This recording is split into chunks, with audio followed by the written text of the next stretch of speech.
નમસ્કાર, હું છું પ્રિયા અને તમે જોઈ રહ્યા છો જનતા કી જાણકારી ન્યૂઝ।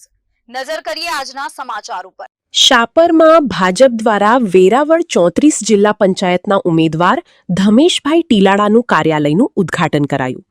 કોટડા સાંગાણી તાલુકાના શાપર ગામ ખાતે આજરોજ સૌરાષ્ટ્ર ઝોન પ્રભારી અનિલ અનિરુદ્ધભાઈ દવે તેમજ સ્થાનિક ધારાસભ્ય ભાનુબેન બાબરિયા તેમજ ઝોન પ્રભારી અનિરુદ્ધભાઈ દવેની ઉપસ્થિતિમાં જિલ્લા પંચાયત ઉમેદવાર ધર્મેશભાઈ ટીલાડાના મધ્યસ્થ કાર્યાલયનું ઉદ્ઘાટન ઝોન પ્રભારી અનિરુદ્ધભાઈ દવેની ઉપસ્થિતિમાં કરવામાં આવેલ।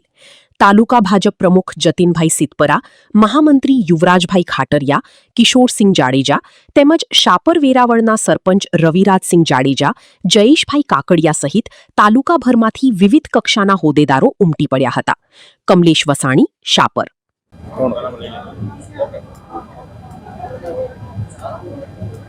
તમારે પૂછવું છે કાંઈ કે સીધું કહો છો? વિકાસની રાજનીતિથી પ્રેરાઈને આજે અહીં શાપર વેરાવળની અંદર જિલ્લા મધ્યસ્થ કાર્યાલયનું ઉદ્ઘાટન કરવામાં આવ્યું છે। આજે ફોર્મ ખેંચવાનો છેલ્લો દિવસ હતો।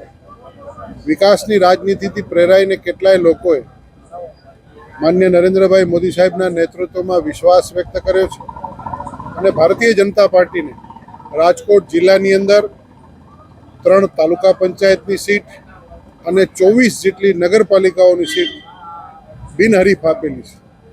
આપ સૌ કોઈ વિદિત છો કે દેશના યશસ્વી અને તપસ્વી પ્રધાનમંત્રી નરેન્દ્રભાઈ મોદી સાહેબના નેતૃત્વની કેન્દ્ર સરકાર અને ગુજરાતના આદરણીય મુખ્યમંત્રી શ્રી ભૂપેન્દ્રભાઈ પટેલ સાહેબના નેતૃત્વની ગુજરાતની સરકારના ડબલ એન્જિનના સરકારને વિકાસના કાર્યોને કારણે આજે સમગ્ર ગુજરાતની અંદર સ્થાનિક